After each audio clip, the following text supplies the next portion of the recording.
O Evangelho segundo São João, capítulo 3, o versículo 16, provavelmente um dos textos bíblicos mais conhecidos. Palavras de Jesus, porque Deus amou tanto o mundo que deu o seu Filho unigênito, para que todo aquele que nele crê não pereça, mas tenha a vida eterna. Porque Deus amou o mundo de tal maneira que deu o seu Filho unigênito, para que todo aquele que nele crê não pereça, mas tenha a vida eterna.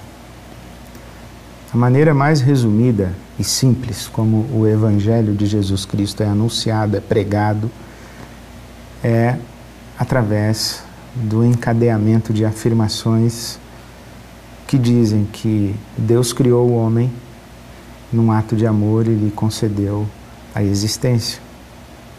Este homem deu as costas para Deus e se tornou pecador, em inimizade contra Deus, e agora está sujeito à ira de Deus e à condenação de Deus.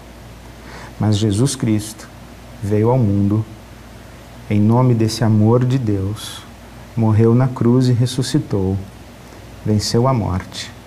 E todo aquele que aceitar Jesus como seu Salvador, ao morrer, irá para Deus viver eternamente no céu.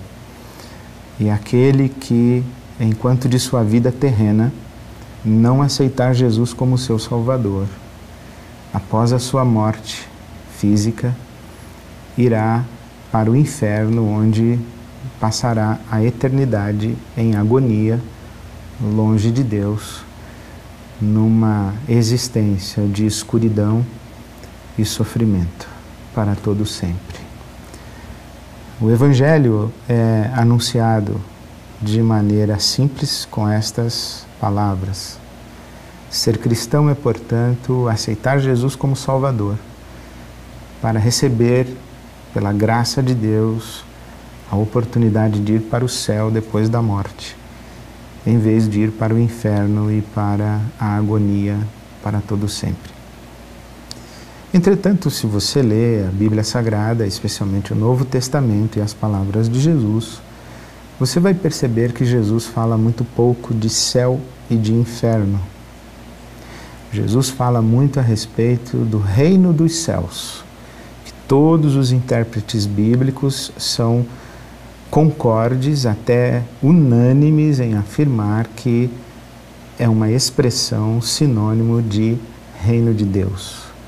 Isto é, Jesus não fala do céu como um lugar geográfico para onde se vai após a morte física. Jesus fala do reinado de Deus, do reino de Deus, como uma realidade que está inaugurada já na história, o reinado de Deus como uma experiência possível aqui e agora, e não apenas para após a morte física. Vir para o reino de Deus é a convocação de Jesus constante. Jesus diz: busquem em primeiro lugar o reino de Deus e a sua justiça. A palavra de Jesus a todos os seus circunstantes sempre foi: o reino de Deus é chegado, arrependam-se e creiam, venham para o reino de Deus, venham viver no reino de Deus, venham viver debaixo do reinado de Deus, venham colocar a vida em alinhamento à vontade de Deus. Se nós fôssemos criar um capítulo de teologia com as verdades e a mensagem de Jesus, esse capítulo muito provavelmente chamar-se-ia o Sermão do Monte. A religião de Jesus estaria expressa e explicitada ali no Sermão do Monte. E qual seria essa religião de Jesus? Seria a experiência histórica, possível aqui e agora, do reinado de Deus. Aqueles que seriam seguidores de Jesus seriam, na sua experiência histórica, as pessoas que se submeteriam à vontade de Deus. Uma vontade que exigiria delas ou as colocaria, inclusive, em confronto contra os outros reinos que existem na história, E estas pessoas que vivessem no reino de Deus, ou sob a vontade de Deus e a autoridade de Deus, estas pessoas seriam até perseguidas e odiadas pelas outras expressões de autoridade que existem competindo com a autoridade de Deus.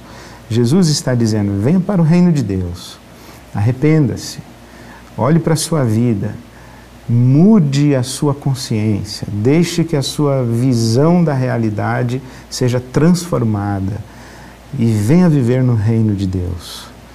Porque o problema do ser humano não é ir para o céu ou o inferno, o problema do ser humano é vencer a morte. O problema do ser humano é que ele, quando diz não ao reino de Deus, ele não se entrega a Deus, ele se condena e está condenado à não existência. Por isso que Jesus está chamando: venha para o reino de Deus, venha participar do reino de Deus, porque você vai ter a vida eterna. E vida eterna não é vida sem fim depois da morte, porque eternidade é um conceito bíblico que transcende ao tempo. Infinito tem começo e não tem fim. A vida que começa e não tem fim não é a vida eterna, é vida infinita. Jesus não está nos oferecendo vida infinita, Ele está nos oferecendo vida eterna. A vida eterna não tem começo nem fim. A vida eterna é além do tempo, não se submete às categorias do tempo. A vida eterna não é tanto uma extensão de vida, mas muito mais uma qualidade de vida. A qualidade de vida que é própria de Deus. Os animais têm a sua vida, os vegetais têm a sua vida, os humanos têm a sua vida e Deus tem a sua vida. Essa vida que é divina é que Jesus está oferecendo ao ser humano. Essa qualidade de vida divina é que Jesus está oferecendo ao ser humano. Ele está dizendo: olha, a vida humana, ela acaba da morte, mas eu posso dar uma vida que não acaba na morte, uma vida que não se sujeita à temporalidade. Ela está para além do tempo e ela tem uma qualidade que é singular e incomparável. Por isso é que na Bíblia Sagrada a vida divina é comunicada pelo Espírito Santo de Deus. Essa vida que o Espírito Santo de Deus produz naqueles que se submetem à vontade de Deus. E o apóstolo Paulo vai dizer que o fruto do Espírito, ou a vida que o Espírito Santo produz, é amor, paz, alegria, bondade, benignidade, a capacidade de sobreviver à adversidade, é a paciência, é o domínio próprio, é a mansidão, é a fidelidade. É essa qualidade da vida de Deus gerada em nós. Eu pessoalmente sou muito pouco mobilizado na minha espiritualidade pelos conceitos de céu e inferno pós-morte. Mas eu sou muito mobilizado no meu caminho espiritual no sentido de experimentar esta qualidade de vida que Jesus chama de vida eterna e que eu posso começar a experimentar e desfrutar aqui agora, antes mesmo da minha morte física. Mas para isso eu confio nele, eu confio que Jesus pode me dar essa vida. Porque Deus me amou de tal maneira que mandou Jesus a esse mundo para me dar a vida eterna. E se eu confiar que Jesus me dá essa vida eterna, Ele diz que vai me dar.